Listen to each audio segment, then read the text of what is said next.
Un viernes muy, pero muy especial en materia deportiva porque algunos dirán que estamos a la vuelta de la esquina de la final de la Copa América y por otro lado un tema muy sensible que tiene que ver con las sociedades anónimas deportivas, la defensa de las asociaciones civiles y un tema que vamos a estar desarrollando en instantes nada más. Y tiene que ver lo que dice el título, el graph que uno puede ver ahí, que seguramente en horas nada más estará en el canal de YouTube de la emisora, que es el plan del presidente Milei de transformación compulsiva de nuestros clubes en empresas. Qué tema sensible. El presidente Milei hoy, aprovechando la final de la Copa América, dio cuenta del equipo titular argentino y donde desarrollan la práctica profesional los futbolistas, que son en grandes empresas europeas. Algunos dirán, está Lionel Messi en el Inter Miami, sí, es cierto, pero en su gran mayoría en empresas de carácter europeo. Y planteaba el populismo empobrecedor que se viviría supuestamente en la Argentina con los clubes con el carácter de asociación civil. Claro, alguno podría responder de dónde surgen esos futbolistas, ¿no? Esos futbolistas surgieron en clubes de barrio, se desarrollaron profesionalmente en clubes de nuestro ámbito que no son clubes del pobrismo, son clubes que mueven estructuras enormes, que lamentablemente la política en muchos casos nunca ha sabido dimensionar esa dimensión gigantesca que es la industria del deporte en la Argentina. Alguna vez lo hemos charlado aquí, si existiera esa dimensión y la pondríamos en un PBI, realmente nos sorprendería. Como no se ha hecho eso, el deporte en nuestro país queda para la política muchas veces, y a trazo grueso, uno no quiere ser injusto, relegado a un simple espectáculo y no mucho más. Un craso error. Van por las asociaciones civiles, van en la transformación de clubes en empresas. Y en este programa, en Abrir la Cancha, hace muchísimos años que venimos dando este debate, y lo venimos dando desde lugares que nos parecen piolas, no desde la declamación, no desde el consignismo, sino desde explicar a través de las tramas, de la información, de lo que sucede en otros lugares del mundo, cómo se pueden ir desarrollando los acontecimientos. Hoy se deslizó que el ministro Federico Sturzenegger, el ministro de Desregularización y Transformación del Estado, miren qué nombre para un ministerio, estaría en los próximos días, al calor de lo que sería una victoria o una derrota en la final de la Copa América, haciendo público un plan para el fútbol, un plan para privatizar el fútbol. Y aquí se ha hablado mucho en los últimos tiempos en relación con cómo sería la ejecución de transformaciones de asociaciones civiles en empresas en la Argentina.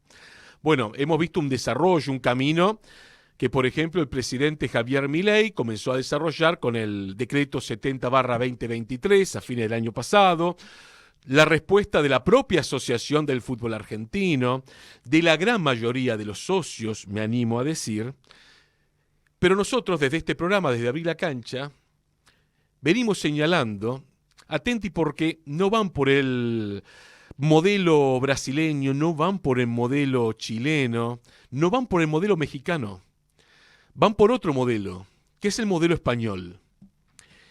¿Y por qué van por el modelo español?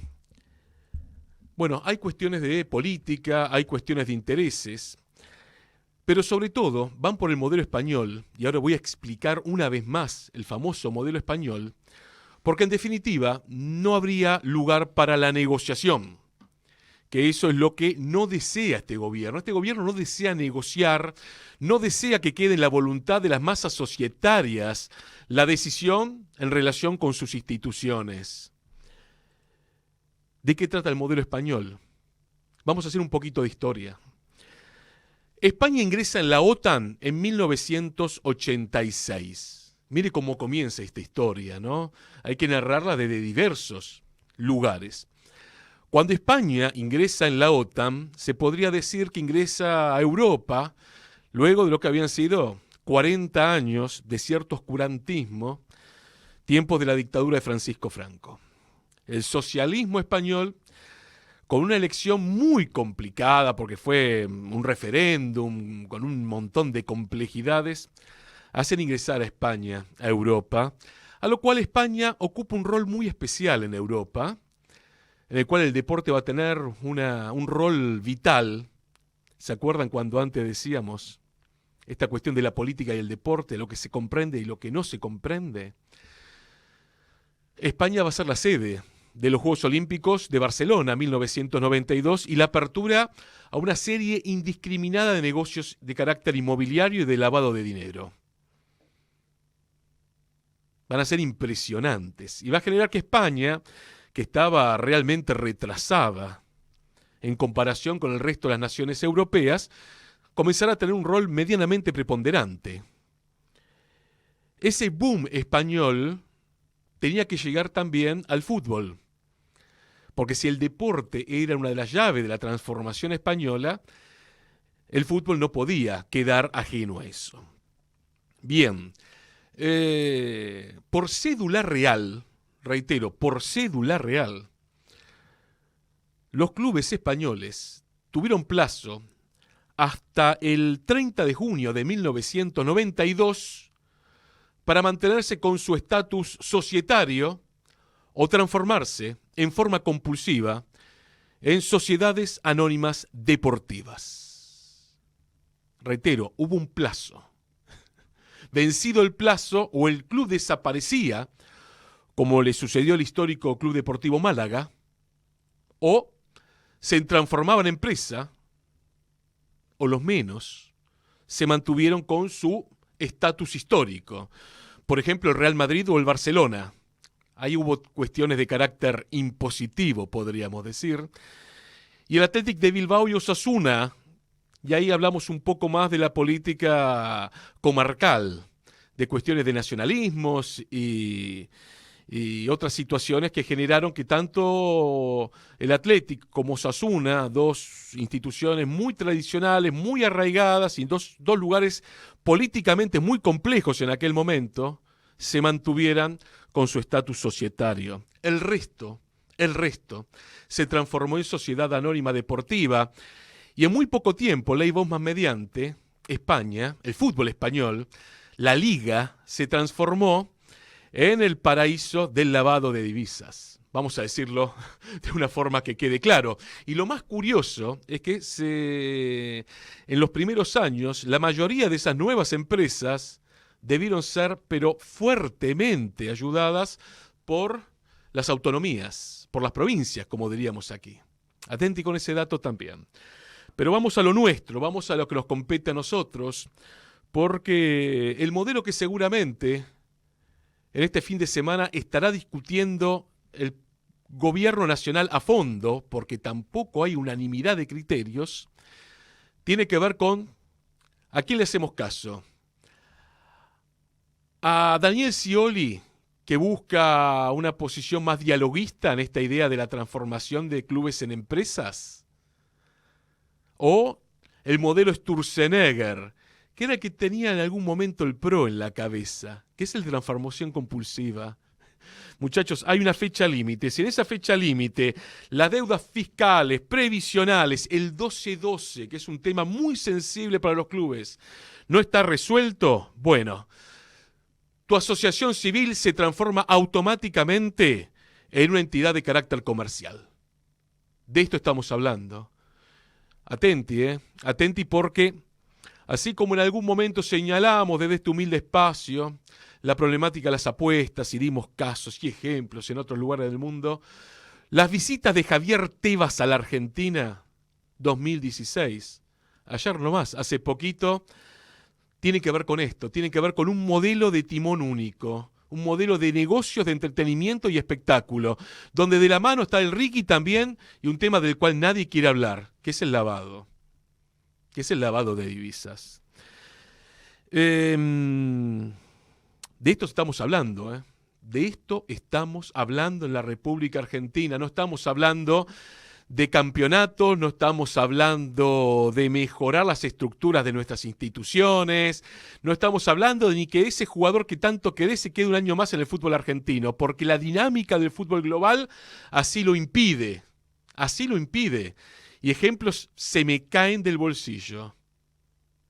No estamos hablando de eso, estamos hablando de negocios para elegidos, que necesitan que nuestras instituciones, arraigo de generaciones de argentinos, bueno, de manera compulsiva, cambien de mano. No estamos hablando de otra cosa. Es así de doloroso. ¿Cuál es la zanahoria de todo esto? La zanahoria es el entretenimiento y el espectáculo. Tener estadios como los que estamos viendo en la Copa América, supuestamente futbolistas que no emigrarían tan rápido.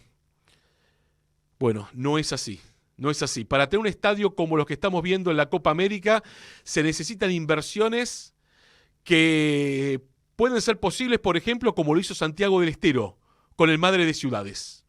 Por dar un ejemplo. Ahora después están las críticas hasta de cuño propio, ¿no? De gente cercana en relación de cómo la provincia de Santiago del Estero va a invertir lo que invirtió en un estadio como el Madre de Ciudades. Sin comprender que eso es inversión de carácter industrial cultural en la República Argentina. Estamos en una encrucijada complejísima donde los que perdieron poder hace unos años lo buscan recuperar de una forma a como dé lugar. Reitero, a como dé lugar. Y de esto trataría el proyecto Sturzenegger, de cual tanto se estuvo hablando. La pregunta que me hago es, bueno, ¿qué respuesta tendrá la Asociación del Fútbol Argentino a todo esto?